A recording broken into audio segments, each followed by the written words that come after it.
ఈనాటి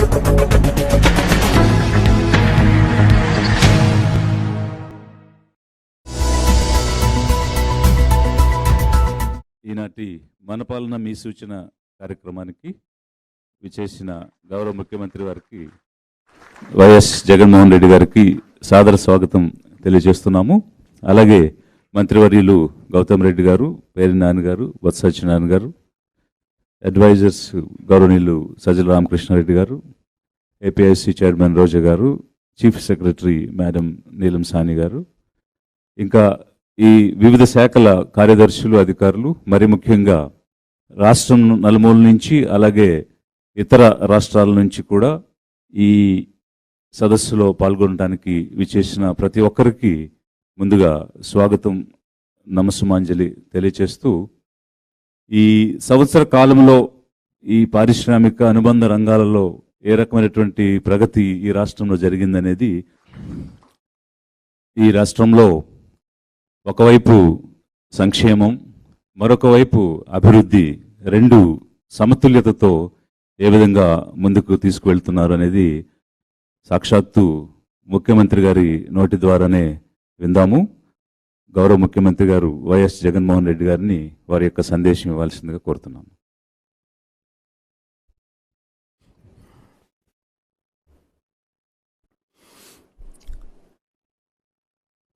చాలామంది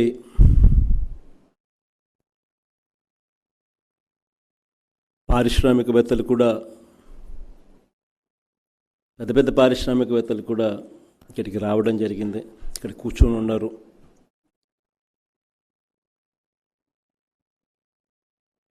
so probably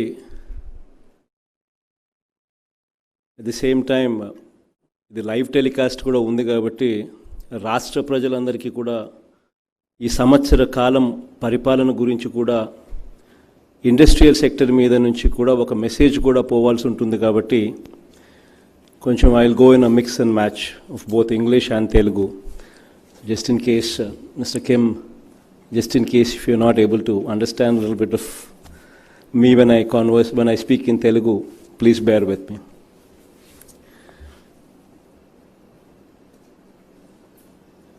The wheels of economy, మన ఆర్థిక రథం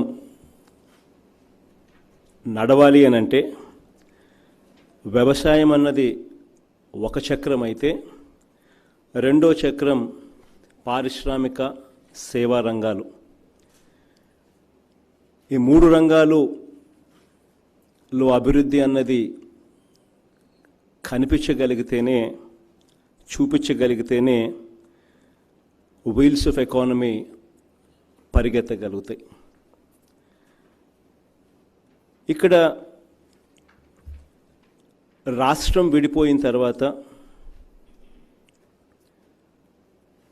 సబ్స్టాన్షియల్గా మనకు నష్టం జరిగింది అనే చెప్పాల్సి వస్తుంది. రాష్ట్రాన్ని విడగొట్టేటప్పుడు స్పెషల్ స్టేటస్ ఇస్తాము అని చెప్పి మాటిచ్చి, దాని తర్వాత అది ఇవ్వకుండా పోయిన పరిస్థితులు కూడా మన కళ్ళ ఎదుటనే కనిపించాయి.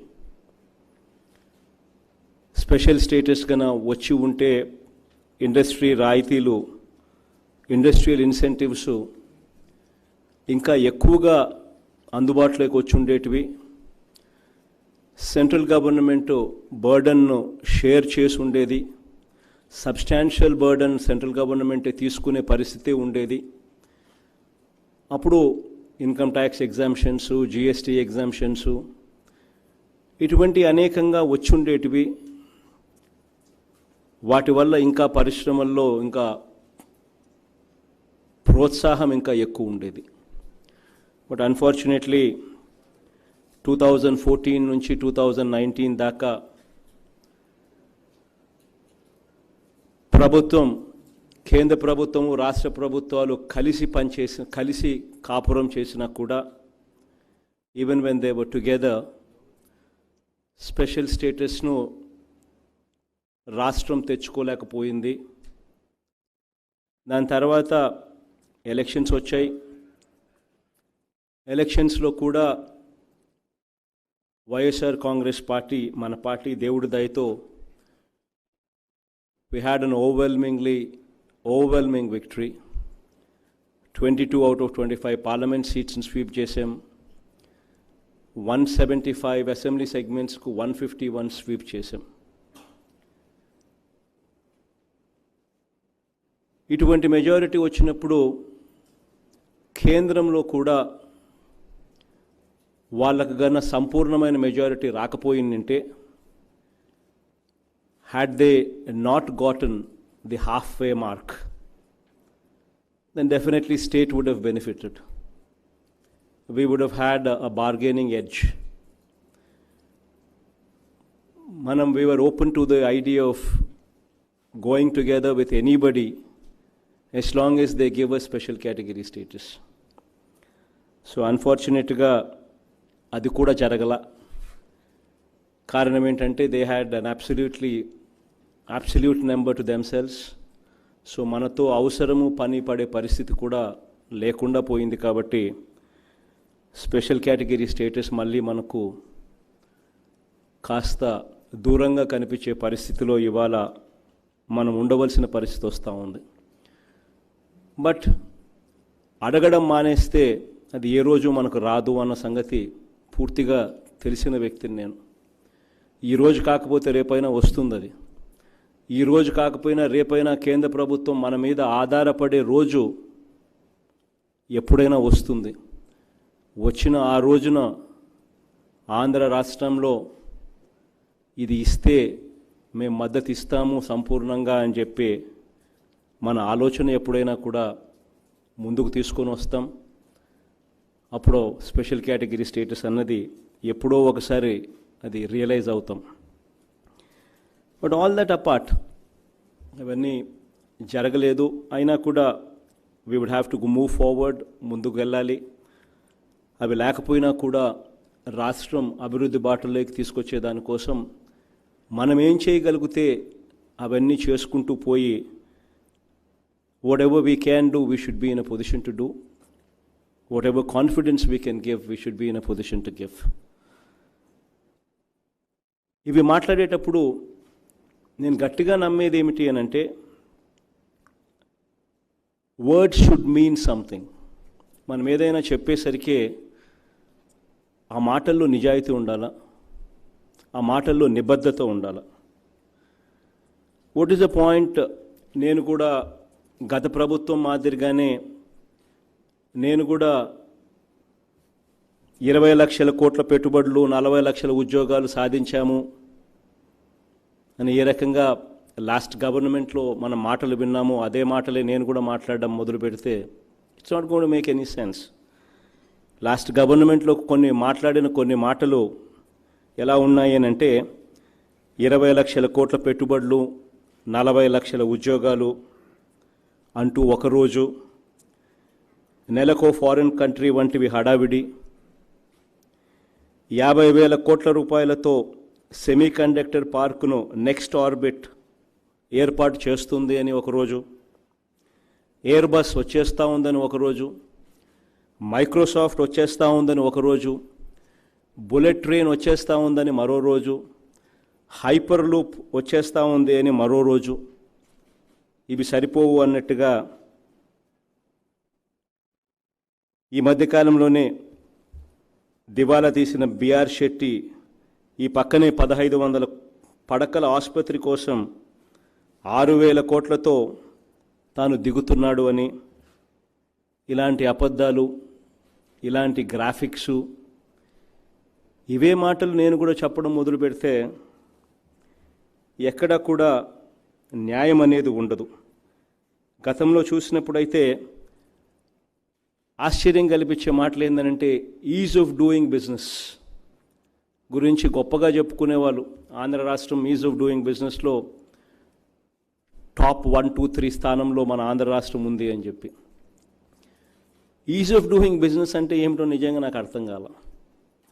ఇక్కడికి వచ్చిన తర్వాత గత ప్రభుత్వం 2014 నుండి 2019 దాకా ఇండస్ట్రియల్ ఇన్సెంటివ్స్ ఏదైతే గవర్నమెంట్ ఇస్తానని చెప్పిందో, ఆ చెప్పిన మాట మీద పారిశ్రామికవేత్తలు వచ్చి పరిశ్రమలు పెడితే వాళ్ళకి ఇవ్వాల్సిన ఇండస్ట్రియల్ ఇన్సెంటివ్స్, అటువంటి ఇండస్ట్రియల్ ఇన్సెంటివ్స్ 2014 నుంచి 2019 దాకా ఎన్ని ఉన్నాయని చెప్పి లెక్క చేస్తే ఆల్మోస్ట్ 4,000 కోట్ల రూపాయలు పెండింగ్ బకాయిలు.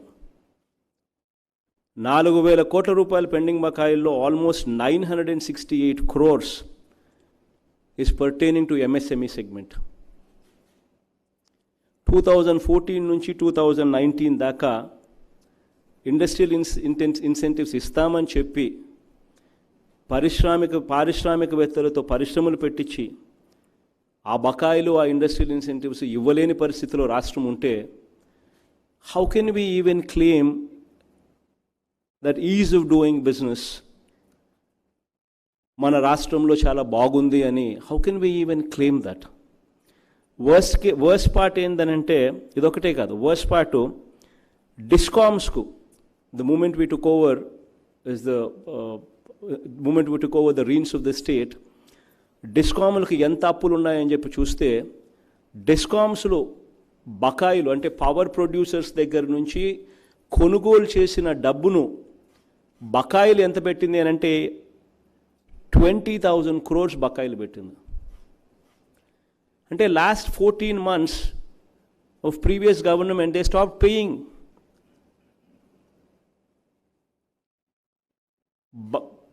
డిస్కామ్లకు సప్లై చేసిన కరెంటు బిల్స్ ప్లే చేయడం మానేసింది. 20,000 crores for the arrears. And with that kind of baggage, can anybody claim ease of doing business? That is unfortunately, yet the previous government had a way of maneuvering the media.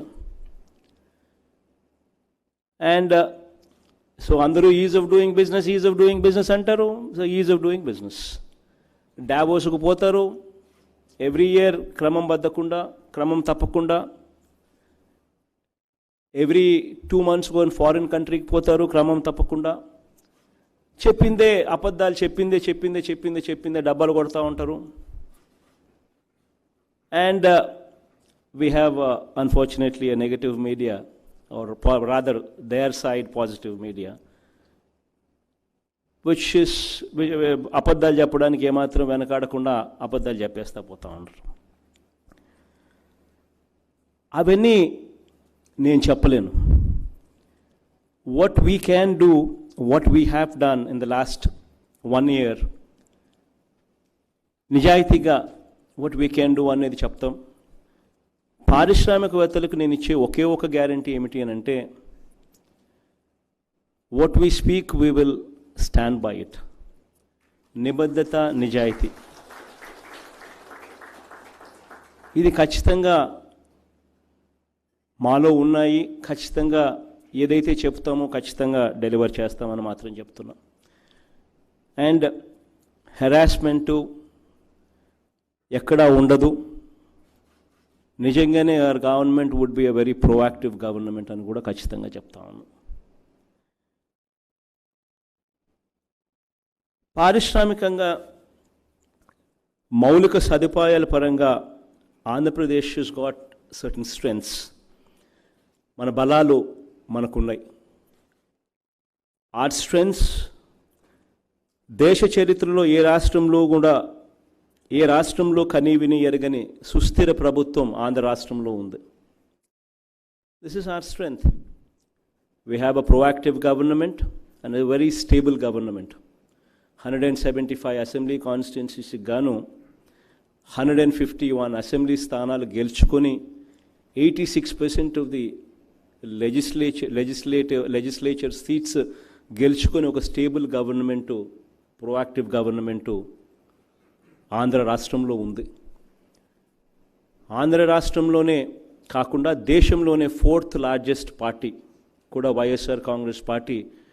22 ఎంపీస్తో, లోక్సభ ఎంపీస్తో we have a very stable government. Andhra Pradesh state has got 972 kilometers of coast line, సముద్ర తీరం ఉంది. 972 kilometers సముద్ర తీరం ఉంది. విస్తారమైన రైలు ఉంది, రైలు మార్గం ఉంది. రోడ్ కనెక్టివిటీ ఉంది, 4 పోర్ట్స్ ఉన్నాయి, 6 ఎయిర్పోర్ట్స్ ఉన్నాయి. Quite a good infrastructure with a huge coastline.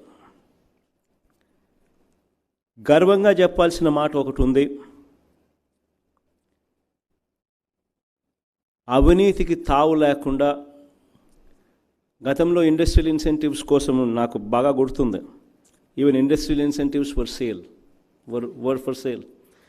ఎవరికైనా ఇండస్ట్రియల్ ఇన్సెంటివ్స్ ఇవ్వాలంటే కూడా ప్రభుత్వ పెద్దలకు అంతో ఇంతో ముట్ట చెప్తే తప్పనిచ్చి ఇండస్ట్రియల్ ఇన్సెంటివ్స్ కూడా రాని పరిస్థితి. బట్ గర్వంగా నేను ఇవాళ చెప్పగలుగుతా ఉన్నా, we have a very proactive government. ఎవరు డబ్బులు అడగరు, ఎవరు లంచాలు అడగరు. పరిశ్రమలు వస్తే స్వాగతించే పరిస్థితి ఉంది. పరిశ్రమలు రావాలి అని చెప్పి మనస్ఫూర్తిగా కోరుకునే పరిస్థితి ఉంది. వ్యవస్థలోకి పూర్తిగా మార్పులు తీసుకొచ్చే దానికోసం అని చెప్పి దేశంలో ఎక్కడా లేని విధంగా జ్యుడిషియల్ ప్రివ్యూ కమిషన్ని ఏర్పాటు చేసాం.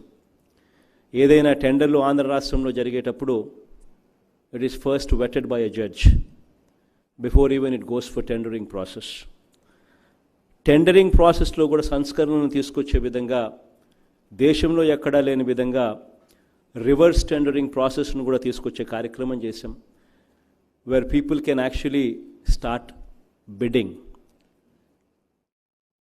ఎవరికైనా టెండర్లలో పార్టిసిపేట్ చేసిన తర్వాత L1 ఎవరికైనా వస్తే ఆ L1 కన్నా కూడా ఇంకా తక్కువ రేట్లేకి వేయడానికి ఎవరికైనా ఆసక్తి ఉంటే there is a reverse tendering process also in place.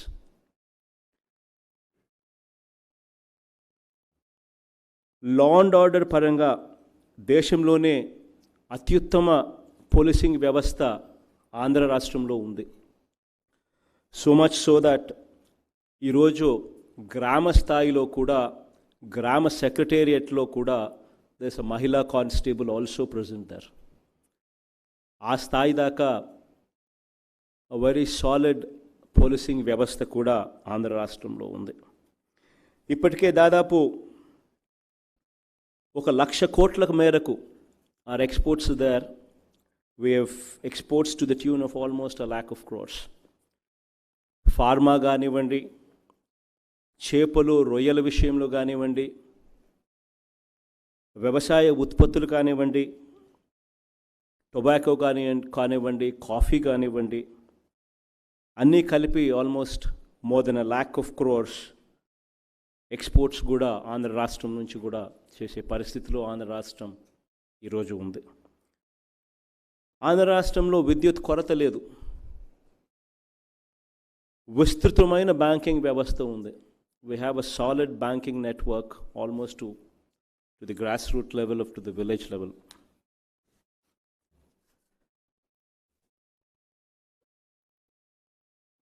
అవసరాలకు తగినంతగా పారిశ్రామికవేత్తలకు భూమి ఇవ్వడానికి ఈ ప్రభుత్వం సిద్ధంగా ఉంది. ఫెసిలిటేట్ చేయడానికి కోసం this government is fully prepared. తాగునీటి అవసరాలు, సాగునీటి అవసరాల కోసం, పారిశ్రామిక అవసరాల కోసం వాటర్ గ్రిడ్ దగ్గర నుంచి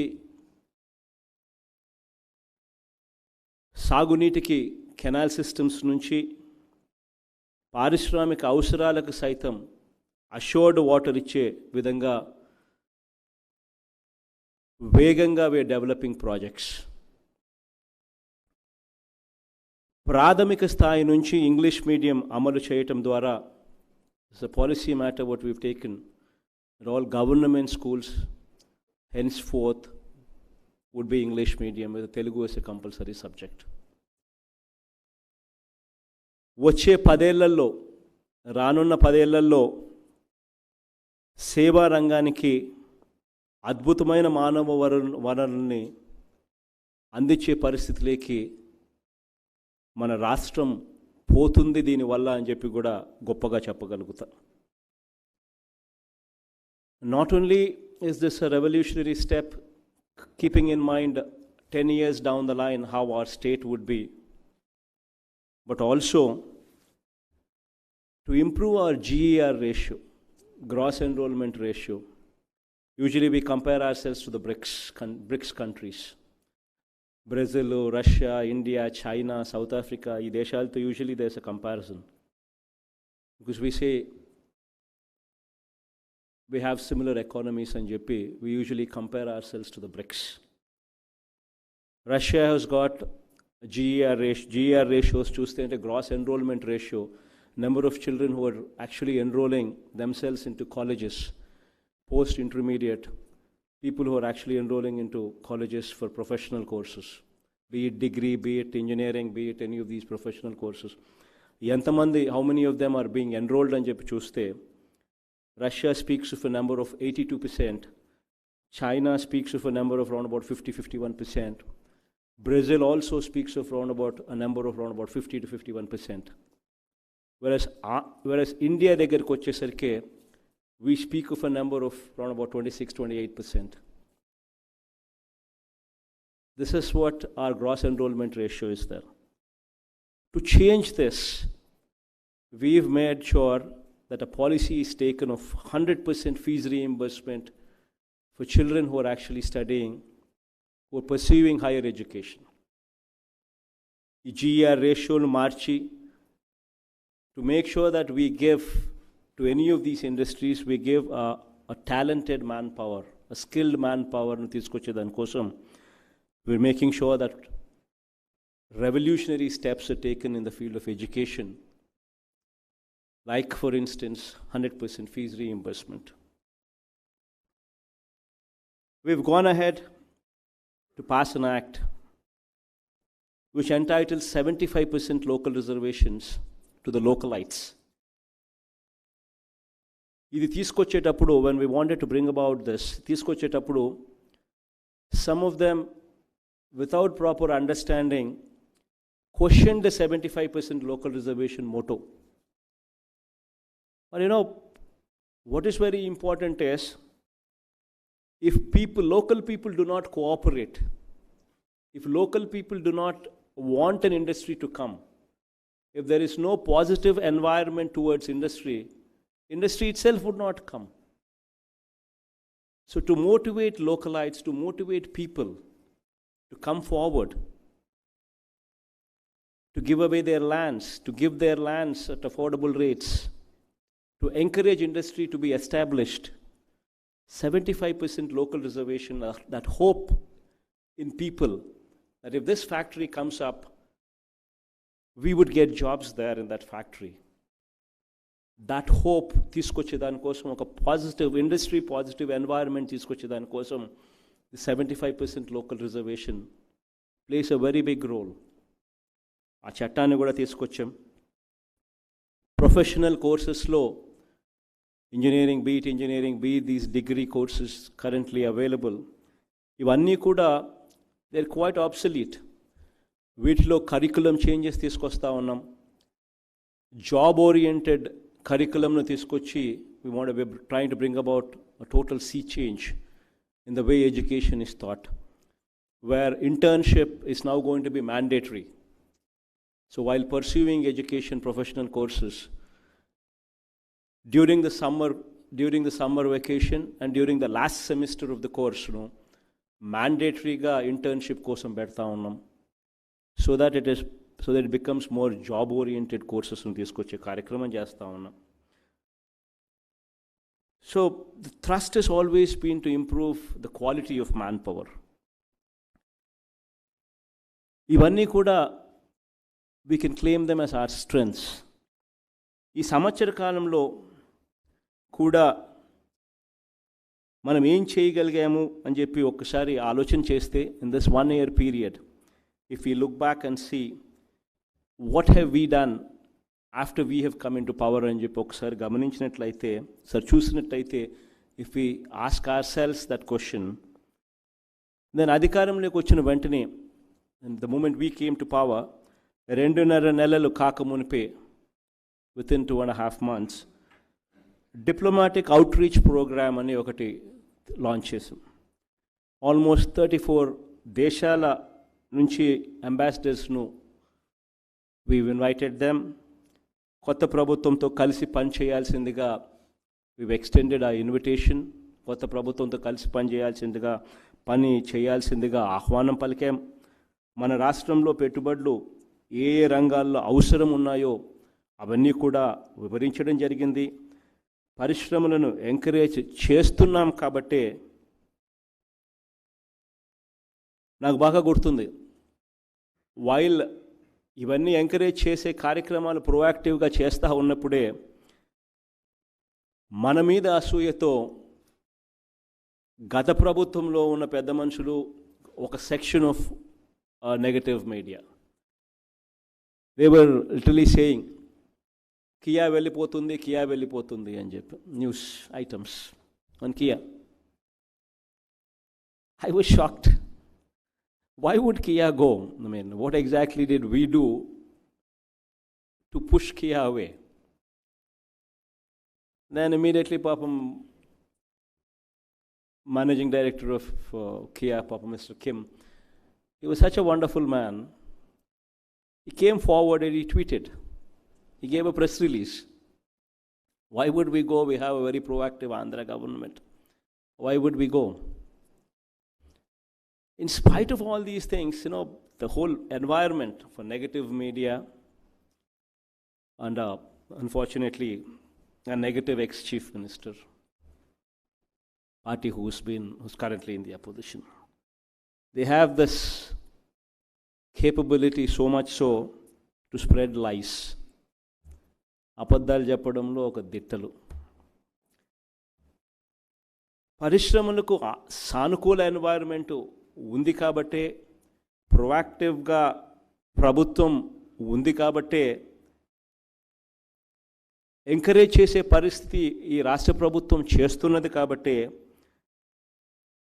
ఈ ఏడాది కాలంలోనే దిస్ ఇయర్ అలోన్ 34,322 మందికి ఉద్యోగాల అవకాశాలు కల్పిస్తూ రాష్ట్రంలో 39 భారీ మధ్య తరహా పరిశ్రమలు ఈ ఏడాదిలోనే ఉత్పత్తికి ప్రారంభించడం కూడా జరిగింది.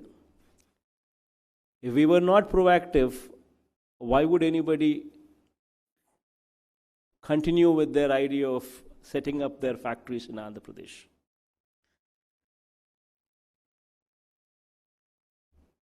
గత ఏడాది కాలంలోనే లాస్ట్ 1 year alone 13,122 అంటే 13,122 కొత్త ఎంఎస్ఎంఈ యూనిట్స్ కూడా వచ్చాయి.